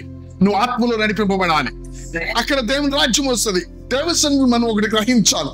మన యొక్క జీవితాలకు తాళాలు పెద్ద వాళ్ళ చేతుల్లో లేవు. మన జీవితాలకు తాళాలు మనము ఆత్మ చేత నడిపింపబడటంలో ఉంది. నాకు కళ్ళొచ్చింది నేను ఇక్కడికి వచ్చాను అంటే ఆ రంగ ముక్కునే ఆమె పేరేంటండి, లూదియా, ఆమె దగ్గర ఉంది తాళం. ఆ ప్రాంతం అంతటిని కప్పేటంత. వేరే వాళ్ళ ద్వారా దగ్గర వెళ్ళొచ్చేమో, కానీ అక్కడ లేదు తాళం. Praise the lord. గమనించండి, ఎన్నిసార్లు మనం తాళాన్ని మిస్ అయి ఉంటాము తెలుసా? మనం ఏదైనా ఇబ్బంది పడుతున్నాం, ఇన్ని సంవత్సరాలు అయింది, ఎందుకు నేను ఇబ్బంది పడాలి అని అనుకుంటే నువ్వు తాళం మిస్ అయ్యావు. తాళం మిస్ అవటం ఏంటంటే ఆత్మ చేత నడిపింపబడే విషయాల్లో నువ్వు నిర్లక్ష్యం చేయటం. దేవుడు నిన్ను అయితే ఇప్పుడు వదలలేదు, నిన్ను అక్కడికి నడిపిస్తా. దేవుడి స్తోత్రం. హల్లెలూయా. ఆత్మ చేత నడిపింపబడేటప్పుడు మాటలు ఎలా ఉంటాయో తెలుసా? ఇది అవసరమా? అందరూ చెప్పండి. నేను ఈ పాంప్లెట్లు పెట్టి 4 సేవకులు పిలిచడం అవసరమా? సుధీర్ బ్రదర్ని మీటింగ్ పిలవటం అవసరమా? ఆమేన్. ఇక్కడ ఏదో వాక్యం చెప్తున్నానని పిలవటం అవసరమా? అవసరమని నేను పిలిపించనియాలి. దేవునికి స్తోత్రం. అది నేనైనా నువ్వైనా. వాళ్ళ అవసరం గమనించకపోతే నువ్వు అవసరాన్ని గమనించాలి. అయ్యగారు మీరు ఇంకొక రిబ్బన్ అటు కట్ చేద్దరు కానీ రండి అనాలి. నేను అవసరమా? అక్కడ ఇంతో పెద్ద తలకాయ నొప్పి. నువ్వు అవసరమైన స్థలంలో లేకుండా నిన్ను సాతానుడు చేస్తున్నాడేమో. ఆ రోజు ఆ తాళపు చెవి నీ జీవితంలో నీకు దేవుడు అనుకున్న యొక్క ప్రణాళిక ఓపెన్ అవుతుందేమో, కానీ ఒక లేవు కదా. యేసు ప్రభు ఏమన్నారు తెలుసా? మరి ఆ మార్తా అవసరమైనవి కొన్ని, అవసరమైనవి. మనం అనేక విషయాలు అవసరంగా కనిపించి అసలు అవసరమైనది పక్కకి వెళ్ళిపోతుంది. అవసరమైనవి ఏంటండి? ఒకవేళ మనల్ని ప్రార్థన రిక్వెస్ట్, మన పరిచర్య గురించి, మన కుటుంబం గురించి రాయమంటే కొన్ని ఉంటాయో అనేకమైనవి ఉంటాయో మీరే చెప్పాలి. మరి నా యేసు ఏం చెప్పాడంటే అవసరమైనవి. మరి మన దగ్గర అనేకమైన ఉంటాయి. అయ్యా నా కొడుకు అది ఇదయ్యా, పరిచర్య ఇదయా, అదయ్యా, ఆరోగ్యం ఇదయా అని. కానీ యేసు అవసరమైనవి కొన్ని. ఆత్మ సంబంధంగా నడవటానికి మనం అవసరమైంది చూడగలగాలి. దేవునికి స్తోత్రం. Praise the lord. మనం అలా నడిపించబడకుండా దేవుని రాజ్యం రాదు. సో దేవుని యొక్క వాక్యాన్ని నువ్వు చేసినప్పుడు ప్రభు ఏమన్నాడు తెలుసా? వాటిని గై కొనమని చెప్పండి. ఎందుకు గై కొనమని చెప్పాలి అంటే, గై కొనకుండా నేను ధర్మశాస్త్రం నెరవేర్చడానికి వచ్చాను, కొట్టివేయటానికి రాలా. నేను ధర్మశాస్త్రం నెరవేరుస్తున్నాను అంటే దాని అర్థం వేరే రాజ్యం దిగిందని అర్థం. ఎవరైతే దేవుని యొక్క వాక్యాన్ని చేస్తారో రాజ్యాన్ని తెచ్చినట్లు. ఇది మీకు ఈ ఐస్ ఓపెన్ అవ్వాలి. దేవుడి మాట చేస్తుంటే దేవుని రాజ్యం వచ్చినట్లు. దేవుని యొక్క మాటను చేయగానే చాలా జాగ్రత్త గ్రహించండి, దేవుని యొక్క మాట యందున్న అధికారాన్ని మీరు గ్రహించడం మొదలు పెడతారు. ఈ అధికారాన్ని గ్రహించగానే మీలో వచ్చే విశ్వాసం యేసు ప్రభు వారిని ఆశ్చర్యపరుస్తుంది. నేను ఆత్మతో నడిపింపబడే వారి గురించి మాట్లాడుతున్నాను. ఇది మీకు దేవుని రాజ్యం కొరకు మీ హృదయాలకు చాలా లోతుగా తాకాలి. ఇటువంటి విశ్వాసం కలిగిన వాడిని ఇశ్రాయేలీయులలో కూడా నేను చూడలేదు. ఎందుకన్నాడో తెలుసా మాట? చూడండి, లేఖనాలు కనుక మనం చూస్తే, లూకా సువార్త లేఖనాల్లో మనం చూస్తే, లూకా సువార్త 7వ అధ్యాయము 9వ వచనం చూడండి. మత్తయిలో కూడా ఉంది, కానీ లూకాకి వెళ్దాం.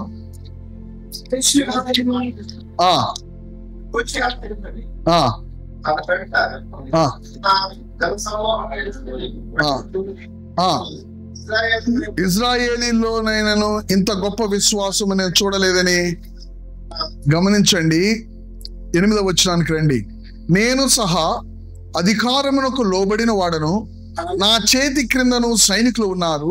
నేను ఒకరిని పొమ్మంటే పోవును, ఒకరిని రమ్మంటే వచ్చును, నా దాసుని చేయమంటే ఇది చేయనని నేను చెప్పినట్టు అతనితో చెప్పుడని వారిని పంపాను. గమనించండి, ఇతడు ఏమంటున్నాడు తెలుసా? నేను అధికారంకు లోబడి ఉన్నాను, నా కింద కూడా నేను అధికారంలో ఉన్నాను. నీకు ఒక విషయం తెలియాలి, నిజంగా మన జీవితాల్లో నువ్వు అధికారంలో ఉన్నావు అనేది నీకు గ్రహింపుకు వస్తే నెక్స్ట్ నీకు పుట్టేది విశ్వాసం. యేసు ప్రభువుని నా ఇంటి కిందకి రావటానికి నేను అర్హుణ్ణి కాదు, వద్దని చెప్పండి, దయచేసి వద్దని చెప్పండి. ఎందుకంటే ఆయన మాటిస్తే చాలు ఇక్కడ కార్యం జరుగుద్ది అన్నాడు. ఆయన మాటిస్తే చాలు కార్యం జరుగుద్ది అనేది విశ్వాసం. కరెక్టే. నీకు అంత విశ్వాసం నీకు ఎలా కలిగింది? నాకు ఎలా కలిగింది అంటే, నేను ఆయన మాటకు ఎంత అధికారం ఉందో నేను గ్రహించగలను. ఎందుకంటే నేను అధికారంలో ఉన్నాను, అధికారం కింద కూడా ఉన్నాను. దేవునికి స్తోత్రం. నేను అధికారాన్ని గ్రహించాను కాబట్టి నాలో ఒక విశ్వాసం. ఆయన ఇంటికి రావాల్సిన అవసరం అక్కడి నుంచి చెప్పమను. యేసు ప్రభు షాకే. దేవుని యొక్క వాక్యం చేయటాన్ని బట్టి మాత్రమే మనకి దేవుని వాక్యంలో అధికారం బయలుపరచబడుతుంది. దేవుని చప్పట్లు కొడదాం. దేవుని యొక్క రాజ్యము, దేవుని ఆత్మ చేత మనం నడిపింపబడటానికి ఇది చాలా ఇంపార్టెంట్ అన్నమాట. ఆదాము వాక్యం చేయలేదు, వాటికి అధికారం వెళ్ళింది, ఇతడికి అధికారం లేదు. అధికారం ఇతడికి లేదు. ఎప్పుడైతే దేవుని యొక్క మాట మన జీవితాల్లో, అందరికి ఒకటి కాదు, నీకొకటి, తనకొకటి వస్తుంది. నువ్వు చేసినప్పుడు నీ జీవితంలో వాక్యంలో అధికారాన్ని చూస్తావు. వాక్యంలో అధికారం చూడగానే నిన్ను వద్దన్నా నువ్వు ప్రార్థన చేయడం మొదలు పెడతావు. అది నీకు ఇవ్వబడింది. ఎవరికి? ఎవరైతే వాక్యాన్ని గైకొంటారు. నీ శత్రువుని నువ్వు ప్రేమించు అన్న వాక్యాన్ని నువ్వు గనక గైకొంటే, నీ శత్రువును నువ్వు క్షమించు అనే వాక్యాన్ని నువ్వు గైకొంటే, శత్రువుని క్షమించటంలో ఉన్న యొక్క అధికారం ఏంటో చూస్తావు. అంటే ప్రభువా, నేను క్షమించినప్పుడు నువ్వు నన్ను క్షమించు. దేవుడికి చప్పట్లు కొడదాం. దేవునికి స్తోత్రం. రాదు లేకపోతే నేను క్షమించినప్పుడు నువ్వు నన్ను క్షమించు, నన్ను దుష్టుడి నుంచి కాపాడు. ఎందుకంటే నా జీవితంలో దుష్టుడు నా వైపు ఏది చూపించి నా జీవితంలోనికి వచ్చే కొన్ని నాలో ఉండొచ్చు. అవే ఇప్పుడు నేనే చెప్తున్నానంటే, నేను క్షమించాను కాబట్టి నన్ను నువ్వు క్షమించు, వాడు నా దగ్గరికి రానీకు, నన్ను కాపాడు. ఇదంతా ఒక లింక్. ఇది ఆ ప్రార్థన ఏంటి? పరలోకమందున్న మా తండ్రి, నీ నామం పరిశుద్ధపరచబడు గాక, అయ్యా పరిశుద్ధపరచు, నీ రాజ్యము వచ్చును గాక. అది అడుక్కోవటం కాదు, అది అధికారం. 6వ అధ్యాయంలో యేసు ప్రభు దగ్గరికి వచ్చి ప్రార్థన ఉందో చూడండి, అది మొత్తం అధికారంతో చేసే ప్రార్థన. పరలోకమందున్న మా తండ్రి, నీ నామం పరిశుద్ధపరచబడును గాక, అది అడుక్కోవటం కాదు, అది అధికారంతో మాట్లాడటం. నీ రాజ్యం, నీ చిత్తం పరలోకం నెరవేర్చినట్లు భూమి యందును, అడుక్కోవటం కాదు, అది అధికారం. అది నీవు నీ యొక్క చిత్తం పరలోక నెరవేర్చి భూమి యందు నెరవేరును గాక, నీ రాజ్యము వచ్చును గాక. we declare it. మా ఇళ్ళ మా అందినాహారం నేడు మాకు దయచేయము, మా ఇళ్ళ అపరాధం చేసి మేము క్షమించిన ప్రకారం మా అపరాధం క్షమించము, మమ్మల్ని శోధనలో దగ్గర దుష్టులను తప్పించము, ఎలాగనగా రాజ్యము, శక్తి, మహిమ నిరంతరము నువ్వు అయి ఉన్నావని నమ్ముతున్నాను కాదు, నువ్వు ఉన్నావు, నాకు తెలుసు. అందుకే ఈ ప్రార్థన అంతా. దేవుని కుమారులు ఆత్మ చేత నడిపింపబడినప్పుడు వాళ్ళ జీవితాల్లో కనిపించేది ఏంటంటే ఒక అధికారం. ఏ అధికారమో తెలుసా? అది వాక్యములో గ్రహించిన అధికారం. దేవునికి స్తోత్రం. వాక్యము నుంచి వచ్చిన అధికారం. దైవ సేవకులారా, మన జీవితాల్లో ప్రార్థన చేస్తే దయ్యాలు వెళ్ళిపోవచ్చు, దానికి సంతోషించకండి. వాక్యములో నుండి వచ్చే అధికారాన్ని నువ్వు గ్రహించగలగాలి. ఎందుకంటే కుమారులు మాత్రమే అధికారం కలిగి ఉంటారు, పిల్లలు అధికారం కలిగి ఉండరు, పసిపిల్లలు అధికారం కలిగి ఉండరు. కుమారులు మాత్రమే అధికారం కలిగి ఉంటారు. కుమారులు అధికారం కలిగి ఉండటం అంటే దేవుని వాక్యం చేసేవారు. నువ్వు ఎప్పుడు దేవుని వాక్యం చేస్తావో అక్కడ సాతానుడి యొక్క పునాదులు కూలిపోతాయి, దేవుని రాజ్యం కట్టబడుతుంది. నువ్వు ఎప్పుడు ఆత్మచేత నడిపింపబడతావు. నెక్స్ట్ ఇంకొక మాట చెప్తాను, నా టైం అయిపోయింది. ఎప్పుడు నువ్వు దేవుని యొక్క వాక్యములో ఉన్న అధికారాన్ని నువ్వు గ్రహిస్తావు, దేవుని వాక్యాన్ని నువ్వు చేసినప్పుడు ఏమవుతుందో తెలుసండి. జాగ్రత్తగా దేవుని వాక్యాన్ని చేసినప్పుడు దేవుడు మహిమ బయలుపరచబడుతుంది. దేవుడు మహిమ బయలుపరచబడటం అంటే ఏంటో తెలుసా? అతను కంట్రోల్ తీసుకుంటాడు. ఏం తీసుకుంటాడండి? కంట్రోల్ తీసుకుంటాడు. అంటే తను ఎనటం మొదలు పెడతాడు. అందుకని రాజ్యము, శక్తి, మహిమ నిరంతరము నీవే. మహిమ వచ్చినప్పుడు ఏమవుతుందంటే కంట్రోల్ ఆయన చేతుల్లోకి వెళ్ళిపోతుంది.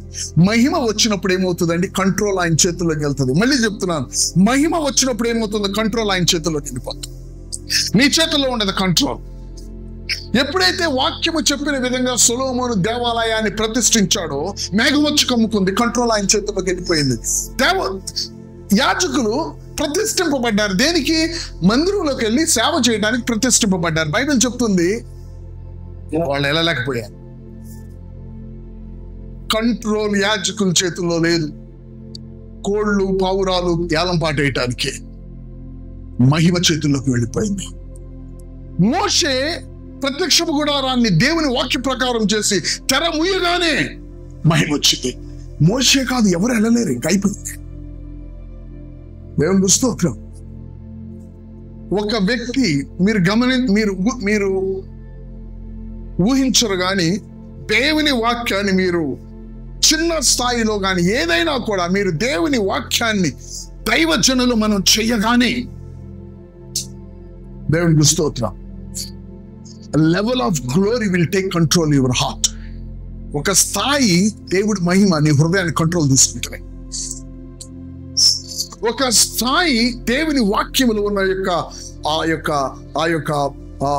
What you say that authority, ఆ యొక్క అధికారం నువ్వు గ్రహించడం మొదలు పెడతావు. దేవుని వాక్యమును చెయ్యగానే దేవుని యొక్క వాక్యములో ఉన్న అధికారం, వాక్యానికే అధికారం ఉంది. యేసు ప్రభు వాక్యాన్ని ఆయన మనిషిగా చూసన్నాడు, భూమి ఆకాశంలో గతించినను, పళ్ళైనను సున్నైనను ఒత్తైనను తప్పిపో. ఆయన ఏం చూశాడంటే దీనికే ఒక అధికారం ఉంది. ఆయన ఏం చూశాడంటే అది అధికారం, అది ఎవడు మార్చలేడని. దేవుడికి స్తోత్రం. దేవుని యొక్క వాక్యానికి ఉన్న అధికారాన్ని దైవజనుడికే దేవుడు చూపించేది, అందరికి కాదు. దేవునికి స్తోత్రం.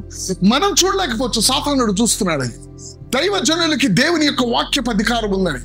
వాక్యం ఇలా రాస్తుంది కదా, దుముకు వాక్యం ఇలా రాస్తుంది కదా, మరి నువ్వు ఇది చెయ్యి. నువ్వు వాక్యం రాస్తుంది కానీ ఎందుకు మాట్లాడుతున్నావు? ఆయన ముందు మాట్లాడాడు. రాయబడి ఉన్నది నరులు రొట్టె వలన మాత్రమే కాక దేవుని నోట నుంచి వచ్చి ప్రతి మాట వలన జీవించునని రాయబడి ఉన్నది తప్పిపోదు కదా. ఆ వాక్యము నిన్ను బ్రతికించే అధికారం యేసు దాంట్లో చూశాడు. దేవుని స్తోత్రం. Praise the lord. వాక్యము ఎప్పుడైతే చేస్తామో మనం దేవుని ఆత్మచేత నడిపింపబడే పాత్రలుగా స్టార్ట్ అవుతాం. దేవుని యొక్క వాక్యం చేయగానే వాక్యంలో అధికారం నువ్వు గ్రహిస్తావు. నీ ప్రార్థన మారుతుంది. మనం అడుక్కునే వాళ్ళం కాదు. మనకి ఎక్కడ అడుక్కోవాలో, ఎక్కడ అధికారంలో ఉండాలో రెండూ తెలిసిన సేవకులు మనం. దేవుని స్తోత్రం. ప్రభు పాదాల దగ్గర ప్రభువా కనికరించంటాం. ఈ లోకంలో యేసు నామంలో ఇది కలుగును గాక అంటాం. దేవునికి స్తోత్రం. దేవుని యొక్క వాక్య అధికారాన్ని నువ్వు గ్రహిస్తావు. ఆ తర్వాత ఏమవుతుందండి, నువ్వు వాక్యాన్ని నువ్వు చేయగానే అధికారాన్ని గ్రహించడమే కాదు, దేవుడు మహిమ ఒక స్థాయికి నీ హృదయాన్ని పట్టుకుంటాయి. అక్కడికి నీ ఆలోచన, అక్కడ యాజకులు వెళ్ళలేరు. ఇప్పుడు ఏమవుతుందో తెలుసా, నీ జీవితంలో నీ ఆలోచన వెళ్ళలేదు, అక్కడికి నీ ఉద్దేశాలు వెళ్ళలేవు, నువ్వు చెయ్యలేవు. ఏమండి, నువ్వు అలాగా చేయలేవు. ఒక పరిచర్యని ఇలాగ చేద్దామని నువ్వు అనుకుంటావు, ఎక్కడో చూస్తుంటావు, అలాగే చేస్తే బాగుంటుందని. చూడండి, పాల్ యాంగ్చో గారు అండి, ఆయన చిన్న చిన్న కూడికలు పెట్టి, హౌస్ కూడికలు పెట్టి ఆయన చేశారు. అందరూ పుస్తకం చదివారు, 4th డైమెన్షన్ అని చదివారు. నువ్వు ఏ కారు, ఏ సైజు, ఏ కలర్, ఏ రాళ్ళు ఉండాలి, ఏ టైర్లు ఉండాలి అని. నేను అది చదవగానే అది ఆయనకి ఇచ్చింది, నీకు ఇచ్చింది కాదు. అదే నీకు వచ్చింది ఆ కారు. అయ్యో సేవకులు మనం ఎందుకు ఇంత మోసపోతున్నాం అంటే మన ఆశలు అట్లా పోతున్నాయి. మనకేమి లేదు, దేవుడు అనే ప్యాక్ చేసిస్తే చాలు మనకి. ఆ బుక్ చదివినప్పుడే దగ్గర 20 సంవత్సరాల క్రితం అనుకున్నా, పీపుల్ ఆర్ డిసీవ్డ్. కార్ అట్లా ఎంత పొడవు ఉండాలి, ఏ టైర్, ఏ కలర్ ఉండాలి, ఆయనకండి అది, నీకు కాదది. నీకు విమానం అయ్యి ఉండొచ్చు, ఎవడికి తెలుసు, నువ్వు కారు దగ్గర చచ్చిపోతున్నావు అని. నేను అనేది ఏంటంటే, తను దేవుని వాక్యాన్ని ఒకటి చేశాడు, అతని ఎడల దేవుడు ఉన్న సంకల్పాన్ని అతడు పట్టుకోవటానికి వాక్యంలో తనకు ఒక అధికారాన్ని దేవుడు చూపించాడు. కాబట్టి నా దేవుడికి నేను ఇలా చెప్తాను, ఇలా చేస్తానని ఆయన చెప్తున్నాడు. మనము దేవుని వాక్యము మనము లోపడాల్సింది ఒకటి ఉంది, నువ్వు చేసేది ఒకటి ఉంది. నువ్వు చేసేది ఏమిటి? వర్షం ఆపాదేమో. నా నోటి మాట ద్వారా తప్ప వర్షం రాదని నువ్వు చెప్పాలేమో, ఎవరికి తెలుసు? నువ్వేం దేవుడువా? నీ నోటి మాట ప్రకారం చదవండి. 17వ అధ్యాయం 2వ వచనం 1వ రాజుల్లో ఏం రాస్తుందంటే, నా నోటి మాట తప్ప. ఆగు ఒక నిమిషం, నువ్వేనా దేవదూతవా? నువ్వేనా దేవుడువా? నీ మాట తప్ప వర్షం రాకూడదు. అది నాకు తెలిసిన అధికారం ఆయన దగ్గర. ఆయన చేసే ప్రార్థన 18వ అధ్యాయంలో ఏముంది? నువ్వు చెప్పిన విధంగా నీ దాసుడు చేశాడని, నేను నీ దాసుడని నీ మాట ప్రకారం, నువ్వు సెలవిచ్చిన ప్రకారం చేశానని ఆకాశం నుంచి అగ్ని వచ్చును గాక అంటాడు. దేనిని బట్టి దేవుడిని అగ్ని అడుగుతున్నాడో తెలుసా? నీ మాట ప్రకారం చేశాను అని అడుగుతున్నాడు.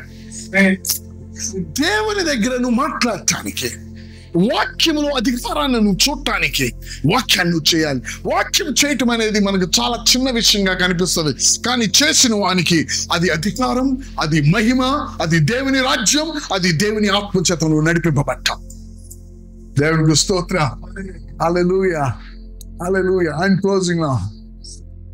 closing now. Praise the Lord. Oh, thank you, Jesus. దేవుని ఆత్మచేత మనం నడిపింపబడకుండా దేవుని రాజ్యం కాలేం. దానికి నేను చెప్పే ఒక ప్రిన్సిపల్ ఏంటంటే, ఆయన మాటలు చేయండి. ఆయన మాటలు చేయండి అంటే మనకు అర్థం కాదు కాబట్టి దాని యొక్క స్వరూపాన్ని మీ ముందు నేను మాట్లాడాను. Anything do it. దేవుడు చెప్పిన మాట మీరు. యేసుక్రీస్తు ప్రభువారు మహిమ కలిగిన వాడు. ఆయన మహిమా స్వరూపైన దేవుడని వారికి తెలిసి ఉంటే వారు ఆయనను సిలువ వేసి ఉండేవారు కాదు.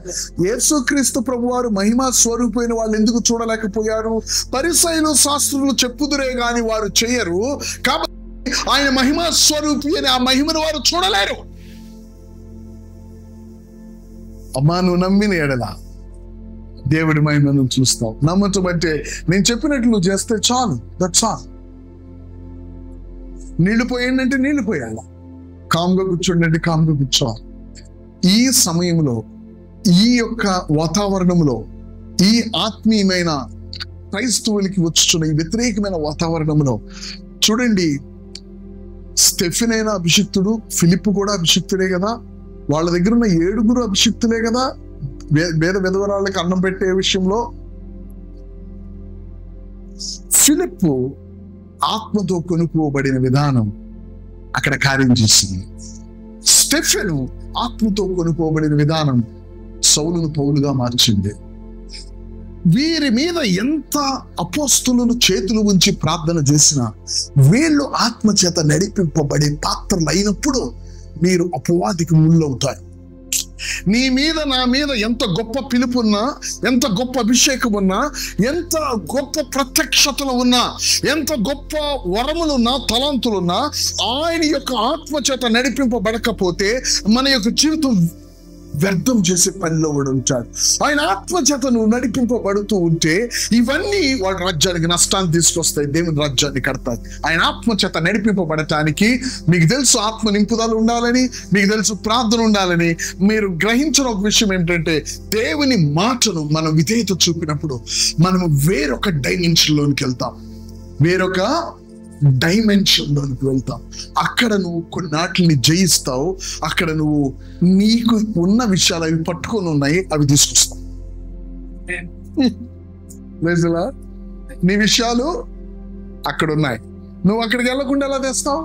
అక్కడికి వెళ్ళాలంటే దానికి ఒక ద్వారం ఉంది. ఆ ద్వారం ఏంటంటే మొట్టమొదట ఆత్మచేత నడిపింపబడాలి. ఆత్మచేత నడిపింపబడటానికి ఆయన మాటను మనం వినాలి. దేవుడు నాకు అనుమతిస్తే మనము డైమెన్షన్స్ ఎలా మారాలి, మనము నీటి మీద అధికారానికి మన డైమెన్షన్ ఎలా మారాలి. మనల్ని దేవుడు ఆకాశ పక్షులు నేలమన్నాడు, మత్స్రాలు నేలమన్నాడు, జంతువులు నేలమన్నాడు. అంటే జంతువులు కాసుకొని పక్షుల్ని మేపమని కాదు. ఆ ఆత్మీయమైన ఈ 3 కోణాలని మన డైమెన్షన్ మారాలి. దేవుని స్తోత్రం. మారకుండా నువ్వు వాటిని జయించలేదు. భూమి మీదకి వస్తే సింహాన్ని ఓడించాలంటే భూమి మీద నువ్వు పక్షిలాగా నడుస్తూ కుదరదు. ప్రైజ్ అలా నువ్వు కూడా నీ డైమెన్షన్ మార్చుకోవాలి. దేవుడు అనుమతిస్తే దేవుడు అది నేను నేను నీతో మాట్లాడతాను. కానీ ఒక విషయం గుర్తుంచుకోండి, ప్రభు దైవజనులైన మనకి యేసుక్రీస్తు ప్రభు చూసిన విధంగా దేవుని యొక్క మాట దాని అంతటికి అదే అధికారం కలిగి ఉంది. దాన్ని ఎవరు మార్చలేరు. అది తప్పిపోదన్నాడు ఆయన. మనకు అది కనపడటానికి ఆ ముందు ఒక మాట అన్నాడు, నేను ధర్మశాస్త్రాన్ని నెరవేర్చడానికి వచ్చాను కానీ నెరవేర్చేవాడికి ఏది నెరవేరుస్తున్నాడో దాని స్వభావం తెలుస్తుంది. దేవుడు చెప్పండి కొట్టండి. దేవుడికి స్తోత్రం.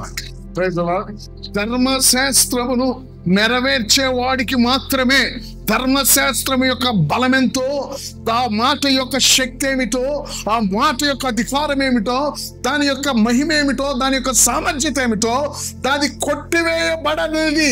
నేను కూడా దాన్ని కొట్టేయలేను, దాన్ని చేయాల్సిందే నేను.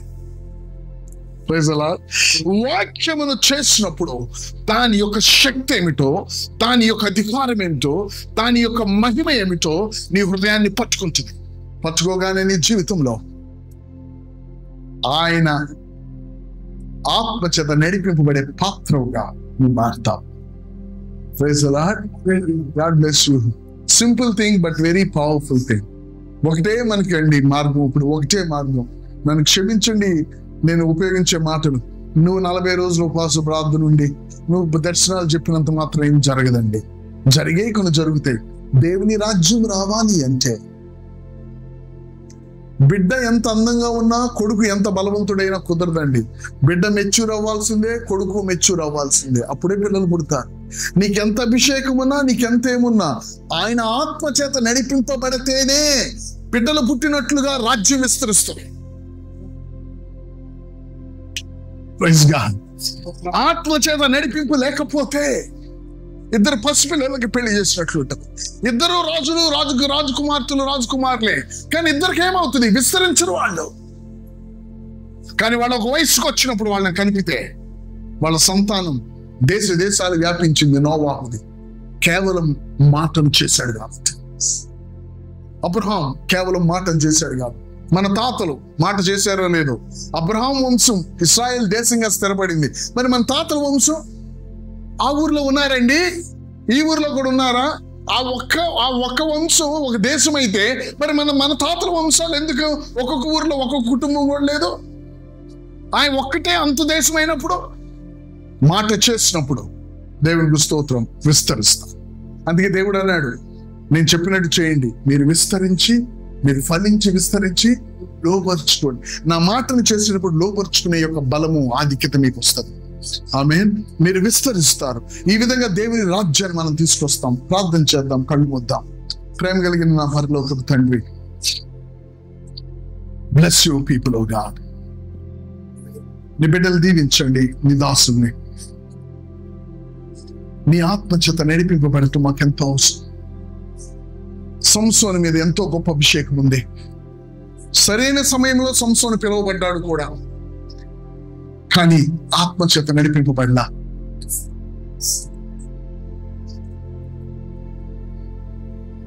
ఈ చివరి దినాల్లో మాకున్న తలాంతులన్నిటితో కలిపి ఆత్మచేత నడిపింపబడటానికి ప్రథమమైనది ఆయన మాటను చేయాలి.